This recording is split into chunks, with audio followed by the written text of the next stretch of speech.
Yes sir. ప్రముఖ chemical engineer Mallik Parachuru లైన్లో ఉన్నారు, వారితో మాట్లాడదాం. మల్లిక్ గారు నమస్కారం సార్. ఇప్పుడే నేను మన చార్జ్ షీట్ చూశాను సార్.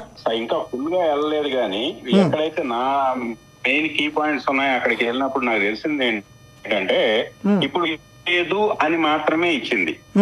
పంది కొవ్వుకు సంబంధించిన టెస్ట్ మాత్రమే చేశారు, అన్ని యానిమల్ ఫ్యాట్స్ టెస్ట్ చేయలేదు. కరెక్ట్. పంది కొవ్వుకు మాత్రం సంబంధించి పేజ్ నెంబర్ 29 లో దాంట్లో క్లియర్ గా మెన్షన్ చేశారు, లార్డ్ కోసం మాత్రమే PCR టెస్ట్ చేశాము అని. అవును, అదర్ యానిమల్స్ గురించి ప్రస్తావించలేదు, అసలు చేయలేదు, టెస్టే చేయలేదు. ట్రూ. మనం ఇక్కడ టాలో బీఫ్ టాలో గురించి మనం మాట్లాడుతున్నాం. బీఫ్ టాలోకి సంబంధించిన DNA అనాలిసిస్ చేయలేదు. రెండోది ఇంకొకటి, ఏదైతే ఇప్పుడు ఈ DNA టెస్ట్ చేశారో ఆ ల్యాబ్ మీద కూడా ఇప్పుడు ఎలిగేషన్స్ చేయాల్సి వస్తుంది. ఎందుకంటే మీరు A34, A35, A36 ఎవరైతే ఎక్యూజ్డ్ లిస్ట్ ఉందో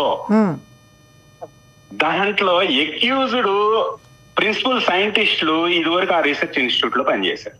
అవునా? ఓహో, వ్యాలిడ్ పాయింట్.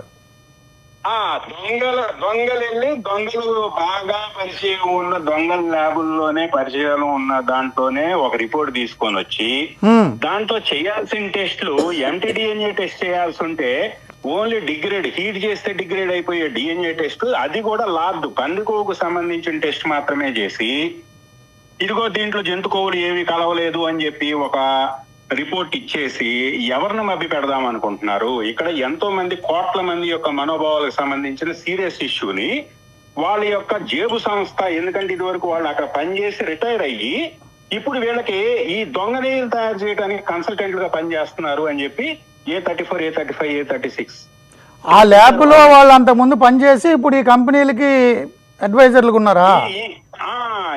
ఈ దొంగ నెయ్యిలు ఎలా తయారు చేయొచ్చు అని చెప్పి సలహాలు ఇచ్చారనమాట. అంటే మాస్క్ చేశారు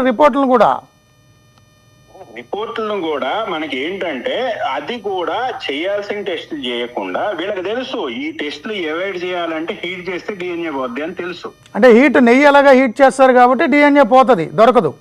DNA పోతుంది, దొరకదు. ఏ టెస్ట్ చేస్తే దొరుకుతుంది?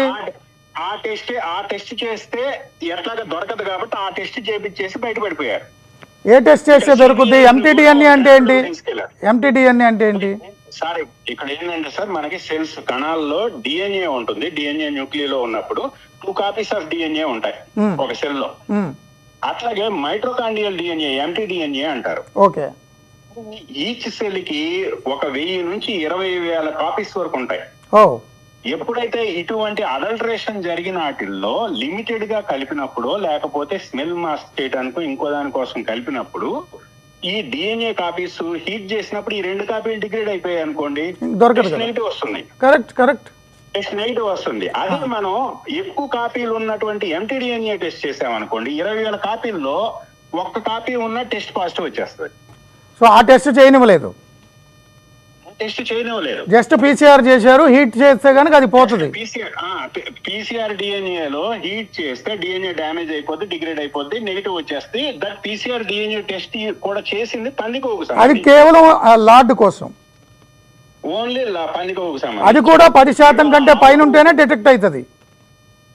అట్లా 10% అని కాదు, MTDNA టెస్ట్ అనుకోండి మీరు, ఈవెన్ 1% అదే అప్పుడు దొరుకుతుంది. MTDNA అయితే దొరుకుతుంది, MTDNA లో దొరుకుతుంది. మీరు 34, 35 వాళ్ళే దానికి కంపెనీకి పనిచేసారు, అంతకుముందు సైంటిస్టులే పనిచేసిన పేజ్ నెంబర్ ఎంత అది ఒకసారి చదవగలరా? Verbatim coat అనుకోట్. ఎందుకంటే వీళ్ళు చాలా సవాళ్ళు చేస్తున్నారు, ఎక్కడుందిరా అని మా చైర్మన్ గారిని, నన్ను, సీఎంని, డిప్యూటీ సీఎంని, వాళ్ళు ఇష్టం వచ్చినట్టు ఏదో పొంగిపోతున్నారు వాళ్ళు. ఈ రిపోర్ట్లో లేదా? పేజ్ నెంబర్ 35లో ఉంది. NDDB రిపోర్ట్ని కోట్ చేసింది SIT report. Yes sir. Page number 52 sir, 52 first para చూడండి. పేజ్ నెంబర్ 52కు నేను వెళ్తున్నా. మధ్య Vijayabhaskar Reddy A34 is working as a private dairy consultant Hyderabad. Doctor Battula Surendraiah worked as a principal scientist between 2004 to 20 in and 31/8/2020 and NDRI. NDRI Bengaluru. And retired from service on attaining the 2020లో retire అయిపోయాడు ఆయన. And doctor Kulkarni A36 Jayarajarao working as a principal scientist. Principal scientist అంటే చాలా పెద్ద post అండి. అవును. 2009 నుంచి ఆయన 2009 లో చేశారు. ఐసిఆర్ ఎన్డీఆర్ఐ ద సేమ్ ఆ సంస్థ యొక్క ల్యాబ్ లోనే ఈ జంతుకోవు లేదు అనే యొక్క పందికోవు లేదు అనే ఒక రిపోర్ట్ వీళ్ళ యొక్క సీనియర్లుగా పనిచేశారు. అక్కడ పనిచేసిన వాళ్ళు మన దగ్గర ఈ ఆర్డర్లీ వ్యవస్థ ఎలా ఉంటుందో తెలుసు కదా, రిటైర్ అది అదే హవా నడిపించి they got the negative report. That to lord simple గా సిబిఐని ఒక ట్రాప్ లోకి తీసుకెళ్లిపోయి వాళ్ళని పిచ్చోళ్ళని చేశారు ఇన్వెస్టిగేషన్ ఆఫీసర్స్. బంబాట్ చేశారండి మీరు. ఈ పాయింట్ బంబాట్ చేశారు మీరు. 52వ పేజ్ దగ్గర ఆగారు. 219 పేజీలు చదవండి మీరు. ఇన్వెస్టిగేషన్ ఏంటంటే సిబిఐ పోలీస్ ఎంక్వైరీ, ఐపీఎస్ చదువుకున్నారు సార్ వాళ్ళు, పోలీస్ ఎంక్వైరీ లేకపోతే వాళ్ళు ఐఏఎస్ ప్రిపేర్ అయిన ఆ సబ్జెక్ట్ లో ఎక్స్పర్ట్లు.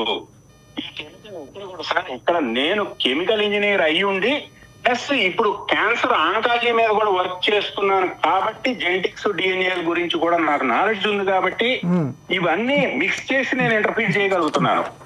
సింగిల్ కెమికల్ ఇంజనీర్ కో లేకపోతే సింగిల్ ఫోర్స్నిక్ ఎక్స్పర్ట్ కో లేకపోతే సింగిల్ జెనెటిక్స్ మీద మాత్రమే పట్టున్నాడు. అంటే ఇప్పుడు సుప్రీంకోర్టు నేతృత్వంలో సిబిఐ కొంతమంది, రాష్ట్ర పోలీస్ కొంతమంది డైరీ ఎక్స్పర్ట్స్ అన్నారు కదా, అదేంటి ఆ ఎక్స్పర్ట్స్?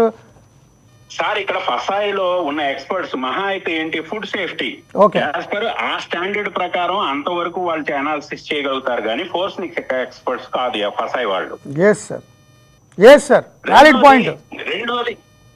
రెండోది ఇక్కడ వీళ్ళు డైరీ కన్సల్టెంట్ని, సీనియర్ కన్సల్టెంట్ని, ప్రిన్సిపల్ సైంటిస్టుని పెట్టుకొని ఒక పెద్ద స్కామ్ చేసినప్పుడు దీని మీద మన సైడ్ నుంచి సబ్జెక్ట్ ఎక్స్పర్ట్ ఎవరున్నారు సిట్లో? ఒక కెమికల్ ఇంజనీర్ కావాలి, ప్రాసెస్ ఎలా తయారవుతుందో చూడటానికి, ఆ ప్రాసెస్ ఏం మారుతున్నాయో చూసి క్లూస్ ఎతకడానికి ఒక కెమికల్ ఇంజనీర్ కావాలి. ఈ ఫ్యాటీ యాసిడ్స్ మీద ఫుల్ నాలెడ్జ్ ఉన్న ఈ డైట్ మీద గ్రిప్ ఉన్నోడు కావాలి, అట్లాగే ఫోర్స్నిక్ గ్రిప్ ఉన్నోడు కావాలి. ఇక్కడ జెనెటిక్స్ ఇన్వాల్వ్డ్, ఎందుకంటే మనకి యానిమల్ ఉందా లేదా అనేది తెలుసుకోవాలంటే డిఎన్ఏలు, జీన్స్ ఇవన్నీ తెలియాలి. వీటికి సంబంధించిన ఎక్స్పర్ట్ లేకపోవటం వల్ల ఇక్కడ ఏంటంటే అది కూడా మల్లిక్ గారు నాకు ఒక డౌట్ ఉంది, నేను బ్రేక్ ఇస్తాను, బ్రేక్లోగా మీరు స్టడీ చేయండి.